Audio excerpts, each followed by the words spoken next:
Hi hello നമ്മളിന്നൊരു ഭയങ്കര സിമ്പിളായിട്ടുള്ള എന്നൊരു പ്രത്യേകിച്ച് അങ്ങനെ ഡിസൈനൊന്നുമില്ല, ഒരു റാൻഡം ഡിസൈൻ ഉള്ളൊരു കമ്മലാണ് നമ്മൾ ചെയ്യാൻ പോകുന്നത്. അപ്പം അതിന് 3 ഐപ്പിൻ, ഒരു കമ്മലിലേക്ക് ആവശ്യമുള്ള സാധനങ്ങൾ നോക്കാം. 3 ഐപ്പിൻ വേണം, പിന്നെ ഒരു ജെം റിങ് വേണം, പിന്നെ ഹാങ്ങിങ് ഇയറിങ് ഉണ്ടാക്കുന്നത്, അപ്പോൾ അതിൻ്റെ ഹുക്ക് വേണം. അങ്ങനെ രണ്ടിലേക്കും 2 കമ്മൽ വേണമല്ലോ, അപ്പോൾ അതിനാവശ്യമുള്ള സാധനങ്ങൾ എടുക്കുക.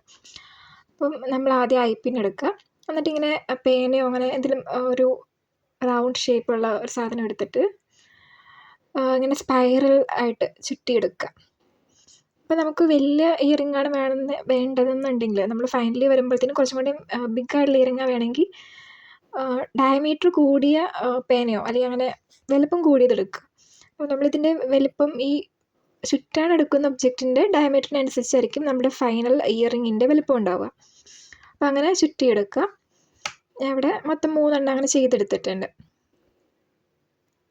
പിന്നെ നിങ്ങൾക്ക് സിൽവറാണ് വേണ്ടതെങ്കിൽ ഇതെല്ലാം സിൽവറേ കിട്ടുമല്ലോ, സിൽവർ കളറുള്ള, അപ്പം അത് എടുക്കുക.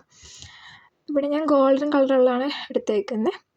അതിനകത്തേക്ക് നമ്മൾ മുത്ത് കോർത്തെടുക്കണം. അപ്പം ഒത്തിരി വലുപ്പമില്ലാത്ത മുത്താണ് എടുത്തേക്കുന്നത്. ഒത്തിരി വലുപ്പം പാടില്ല, കുഞ്ഞു മുത്തുകളാണ് നല്ലത്. എന്നാൽ ഒത്തിരി ചെറുതും ആവരുത്, പഞ്ചാര മുത്തുകൾ പറ്റത്തില്ല, ഒരു ഇടത്തരം മുത്ത്.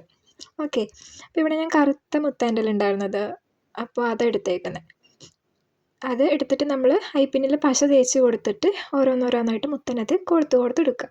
അപ്പോൾ പശ തേക്കുന്നതുകൊണ്ട് അത് ഉണങ്ങി കഴിയുമ്പോഴത്തേനും മുത്ത് ഐപ്പിന്നിൽ നന്നായിട്ട് സ്റ്റിക്കായിട്ടിരിക്കും, പിന്നെ അവിടെ നിന്ന് ഇളകി പോരത്തില്ല. അതിങ്ങനെ പശ തേച്ച് ഓരോന്നോരോന്നായിട്ട് കൊടുത്തെടുക്കുക. അത് ഉണങ്ങാൻ വേണ്ടി കുറേ നേരം മാറ്റി വയ്ക്കാം. പിന്നെ അങ്ങനെ നമ്മളിപ്പം അതെല്ലാം ഉണങ്ങിയപ്പം എടുത്തിട്ടുണ്ട്, മൊത്തം 6 എണ്ണം ഉണ്ട്.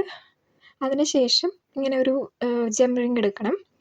ജെം റിങ് എടുത്തിട്ട് അത് ഓപ്പൺ ചെയ്ത് അതിനകത്തേക്ക് ഉണ്ടാക്കി വെച്ചിരിക്കുന്ന 3 മുത്ത് കോർത്തിട്ടുള്ള ഐപ്പിന്നുകൾ ഓരോന്നായിട്ട് നമ്മളിങ്ങനെ കോർത്തെടുക്കുകയാണ്.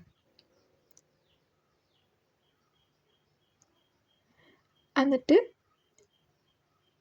3 എണ്ണം കൊടുത്തു കഴിയുമ്പം പിന്നെ നമുക്ക് അതിനകത്തേക്ക് ഹാങ്ങിങ് ആണല്ലോ, അപ്പോൾ അതിൻ്റെ ആ ഹുക്ക് ഇട്ട് കൊടുക്കാനുണ്ട്. ഇനിയിപ്പോൾ നമ്മളതിൻ്റെ ഹുക്ക് ഇട്ട് കൊടുക്കുക. ഹുക്ക് ഇട്ട് കൊടുത്തിട്ട് ജെം റിങ് ക്ലോസ് ചെയ്യണം. ഞാൻ ആദ്യം എൻ്റെ പ്ലയറൊന്നും ഉണ്ടായിരുന്നില്ല, അപ്പം ഫിംഗർ വെച്ചാണ് എല്ലാം ക്ലോസ് ചെയ്തും ഒക്കെ ചെയ്തുകൊണ്ടിരുന്നത്. അപ്പം അങ്ങനെ ശീലമായിപ്പോയി. പക്ഷെ നമ്മൾ പ്ലെയർ ഉപയോഗിക്കുന്നതാണ് എപ്പോഴും നല്ലത്. പ്ലെയർ ഉപയോഗിച്ചിട്ട് ക്ലോസ് ചെയ്ത് കഴിഞ്ഞാൽ നല്ല ടൈറ്റായിട്ട് ഇരുന്നോളും. എന്നിട്ട് അങ്ങനെ ശരിക്കും ക്ലോസ് ചെയ്യുക. ഇങ്ങനെയായിരിക്കും ഉണ്ടാവുക. അടുത്ത ഒരെണ്ണം കൂടെ നമ്മൾ ചെയ്തെടുത്തിട്ടുണ്ട്. അപ്പം ഇതാണ് ആ ഒരു ഇയറിങ് പെയർ. എങ്ങനെയുണ്ട്? പ്രത്യേകിച്ച് അങ്ങനെ ഷേപ്പൊന്നും പറയാനില്ല, ഒരു റാൻഡം ഡിസൈൻ. എനിക്ക് ഈ ഐപ്പിൻ കണ്ടപ്പോൾ ചുമ്മാ ഇങ്ങനെ ചെയ്താൽ നല്ലതായിരിക്കും തോന്നി. ഇങ്ങനെയായിരിക്കും നമ്മൾ കാതിലിട്ടാൽ ഉണ്ടാവുക. എങ്ങനെയുണ്ട് അഭിപ്രായം പറയണേ.